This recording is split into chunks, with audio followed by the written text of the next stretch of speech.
We ran out of time in our last lesson to complete the Song of Deborah, found in Judges chapter 5. And the last time we were together, we had gone from verse 1 through verse 12 there of chapter 5. And what we had learned so far in that Song of Deborah, we had learned about the explanation of the reason for the song. We had heard the prelude of the Song of Deborah. We had met the audience of the Song of Deborah. We had heard Deborah's praise in that Song of Deborah. And also we had gone through the memory of Deborah's song, of the things that the people had remembered prior to the 20 years of oppression under King Jabin and his commander Sisera. And then as we ended up last week, we came to the people of Deborah's song in verse number 13. So working her way through these details to set the scene, it was time to sing the song about the war she had left. And so we come to these people of Deborah's song, and we start with those people, the people who came to fight. If you're doing the outline, it's those who came to fight. Then survivors came down to the nobles. The people of the Lord came down to me as warriors. From Ephraim, those whose root is in Amalek came down, following you, Benjamin, with your peoples. From Machar, commanders came down, and from Zebulun, those who wield the staff of office. And the prince of Issachar were with Deborah. As was Issachar, so was Barak. Into the valley they rushed at his heels. Now the word survivors here in verse 13 is translated better in some other versions as the word remnant. And the word remnant really means survivors. But we're thinking about, when we think about survivors, we think about survivors of the catastrophe like of the war. But that's not what they're talking about. They're talking about a remnant. She's talking about a small group came to fight. A small group, not the whole group, but a small group, and that's better than the word survivors. Deborah is stating this is a simple remnant of Israel that was drawn forth to rule over these nobles. Which nobles? The only answer is the Canaanite nobles ruling the nation of Israel. So the people of the Lord who came to help defeat the Canaanite nobles were the warriors. The remnant were the warriors. Who were these people, and from where did they come? Well, the first who came to fight, it tells us, were from Ephraim. Specifically those who dwelt in the area where Amalek once lived. When did Amalek live in Ephraim's land? If you remember, 118 years before this time in the story, Eglon, in that second cycle of sin, Eglon, the king of Moab, had enlisted the help of the Ammonites and the Amalekites to take control of Israel. And for 18 years, Eglon and his Moabites, along with those men of Ammon and Amalek, those warriors had moved their families into the land of Benjamin, which was right next door to the land of Ephraim, to live. Jericho, the city of palm trees, was in Benjamin's land, right in the corner of next to Ephraim's land, and that was where that Eglon held his authority as judge, as an oppressor over the nation of Israel for those 18 years. So Jericho was in Benjamin's land. The tribes had to take back the land of the oppressors of that from Eglon. So Judge Ehud comes in, he defeats Eglon, and if you remember, the problem is, and this is only 100 years before, because remember there's about 18 years they were under the oppression of the king of Moab.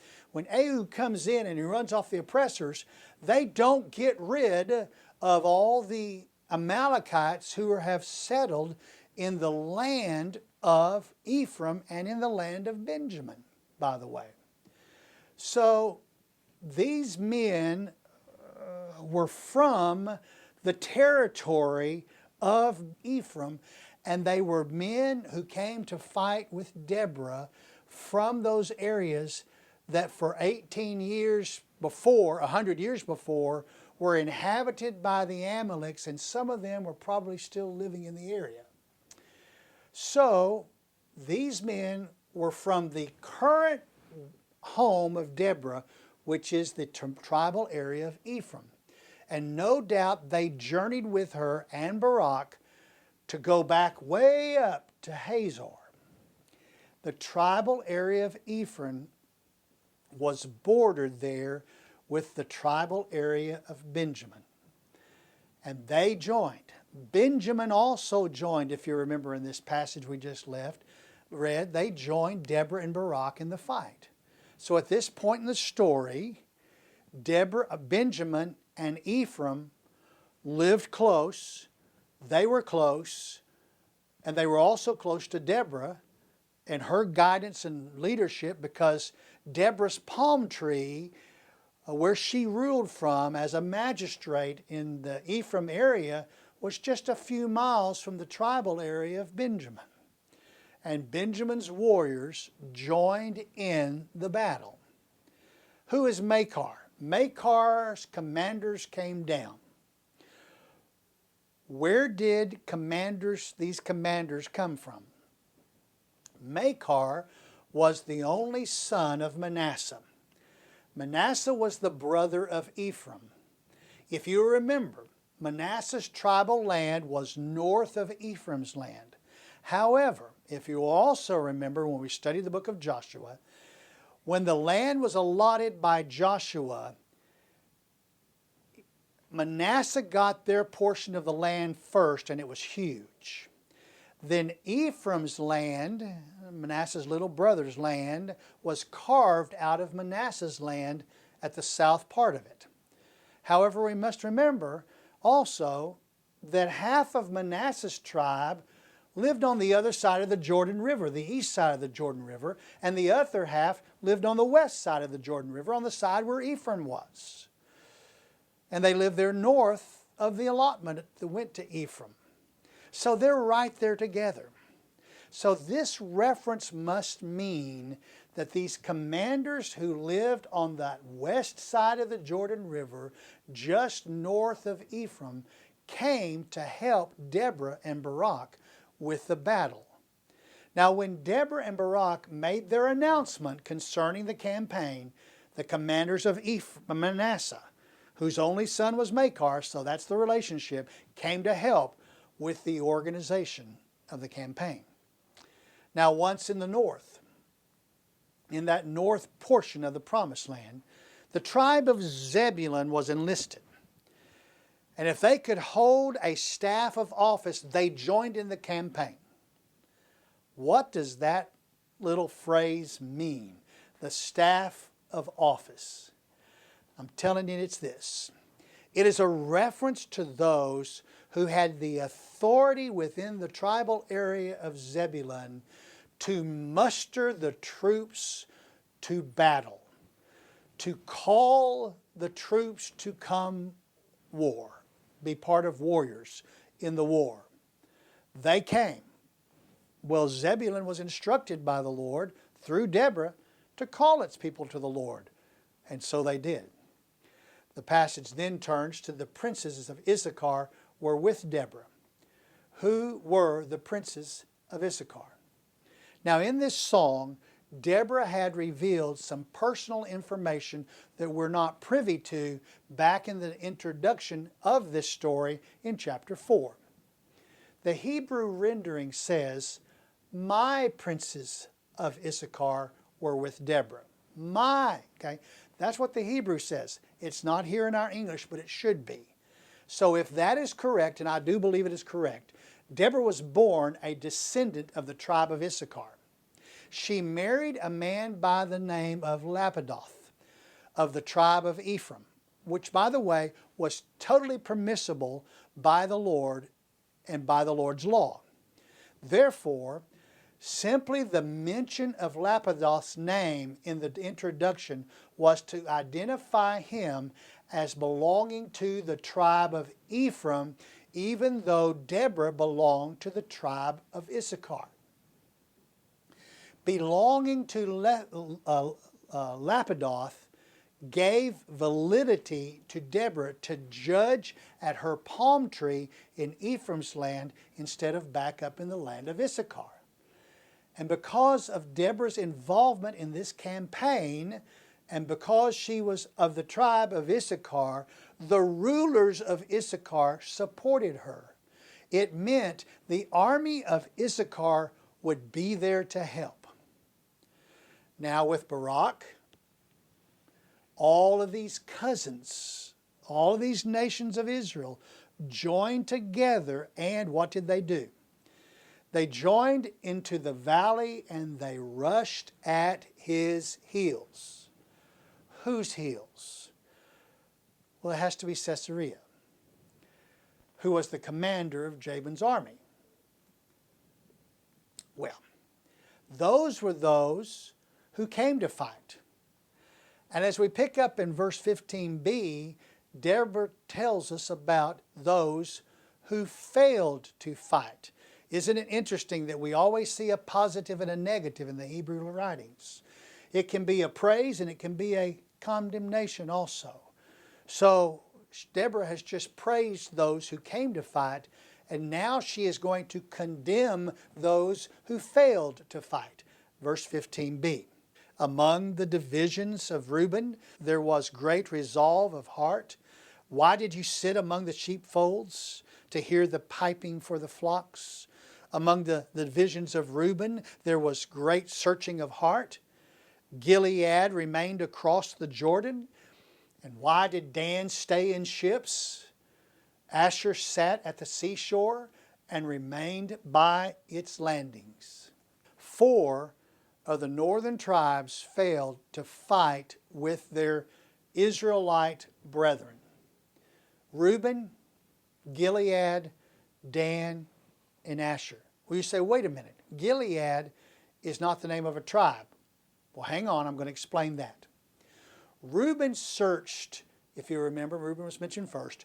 Reuben searched its heart and wanted to fight, had great thoughts about it, but could not draw the will to fight. It procrastinated in its pastures with its flocks instead of helping its brethren.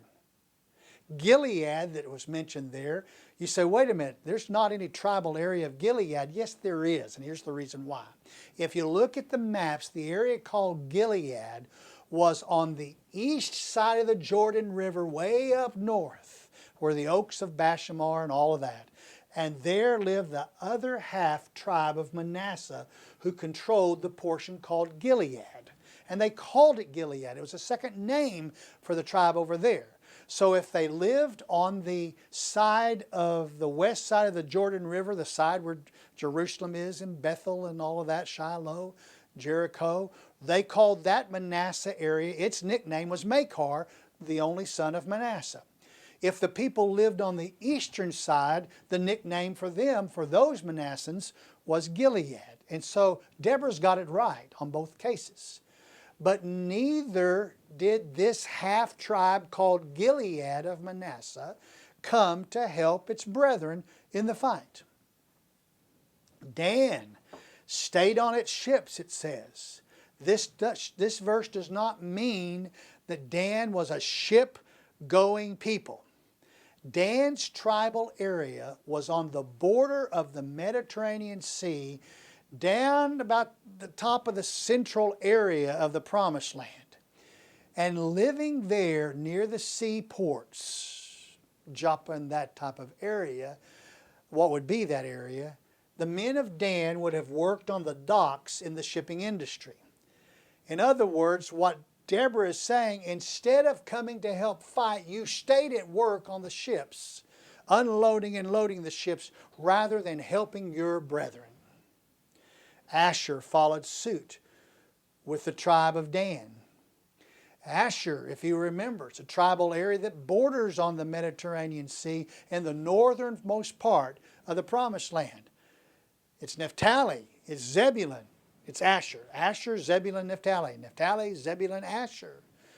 Now, Zebulun and Naphtali are in war. They're the ones where that battle is going to be fought. And over here on Asher, we've got Asher over here. They're going to actually make it a little way into that area. And the fight's going to return back towards the Naphtali area as they're running. And what does Asher do? It remained at the ports instead of helping their brethren nearby. Now, the word ports is also called landings. It's where the ships come in and they would arrive and land there to be loaded and to be unloaded. We call them ports today. They called them landings back then. Deborah has told us about those who came to fight, those who failed to fight, and she tells us about those who had to fight as we read here in verse number 18. Zebulun was a people who despised their lives even to death, and Naphtali also. On the high places of the field, the kings came and fought. Then fought the kings of Canaan at Tanakh. Near the waters of Megiddo, they took no plunder in silver.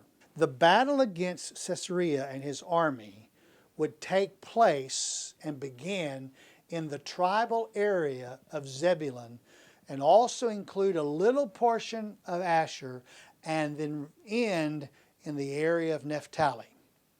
The headquarters of Jabin and Caesarea were in Naphtali's land, and both of those headquarters set up where they could see, on the west side, they could see Lake Merom.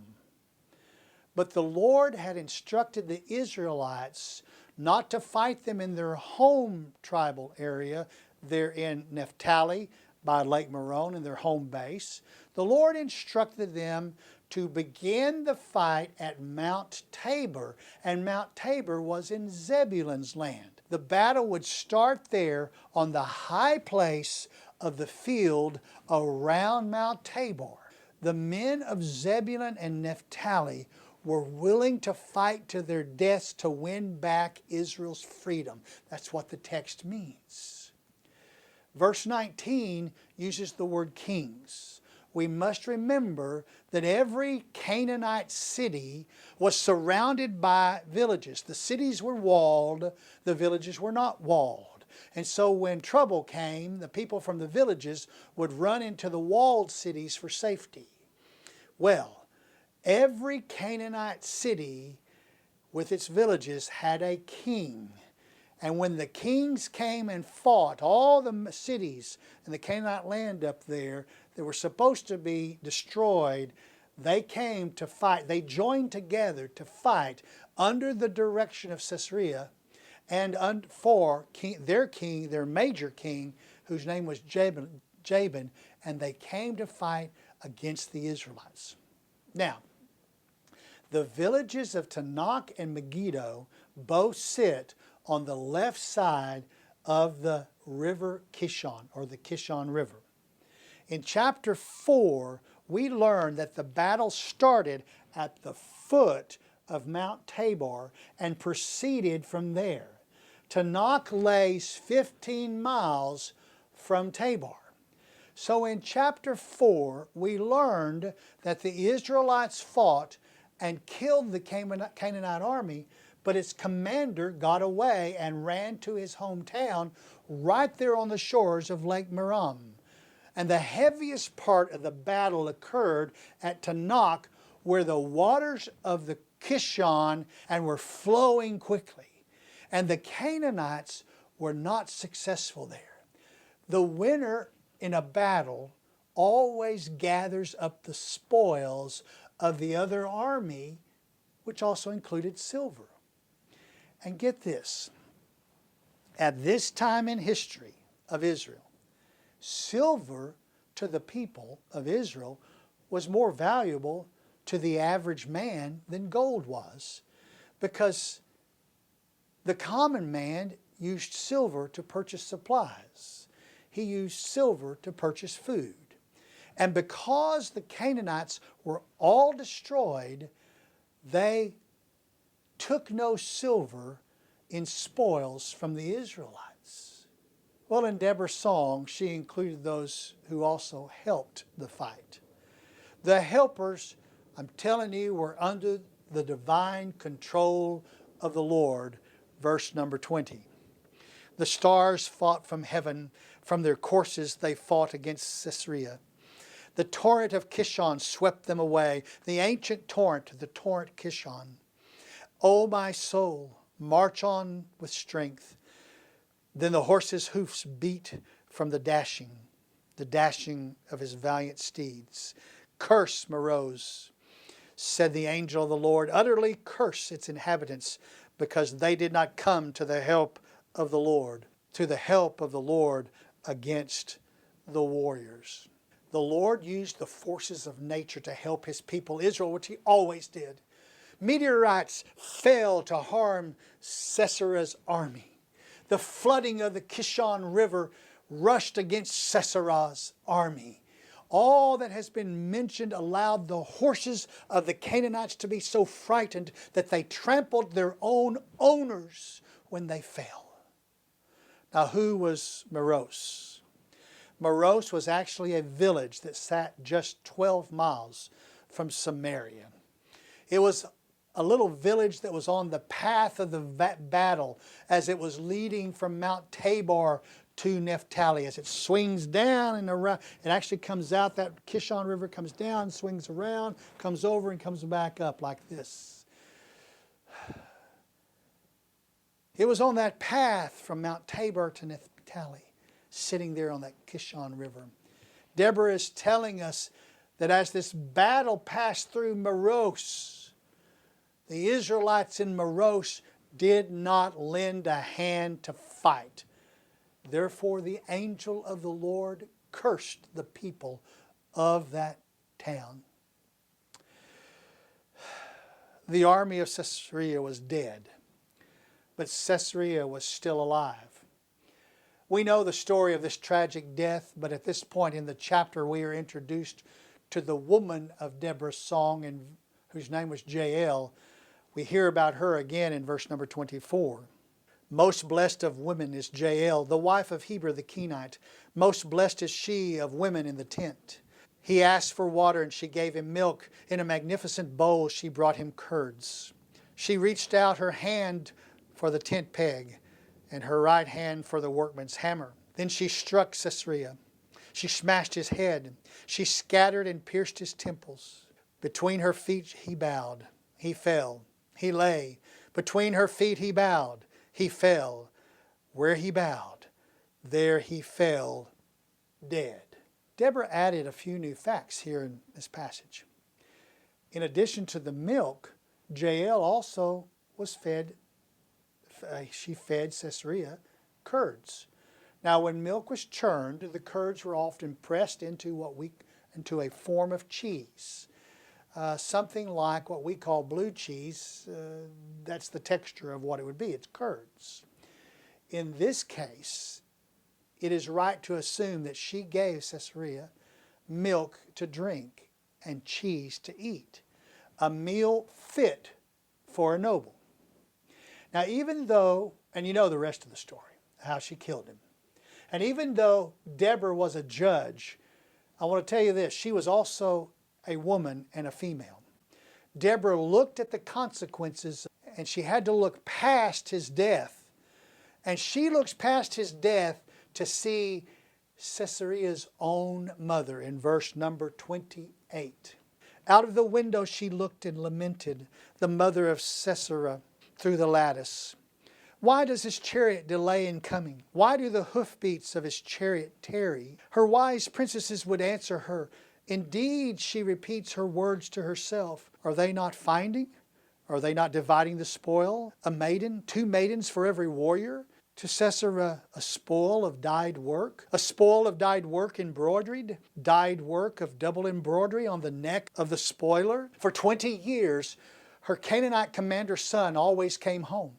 A little extra was in his pocket for his mother, and perhaps a new maiden or maybe two on his arm, and a beautiful piece of cloth around his neck. But this time at war, he did not come home to his mother.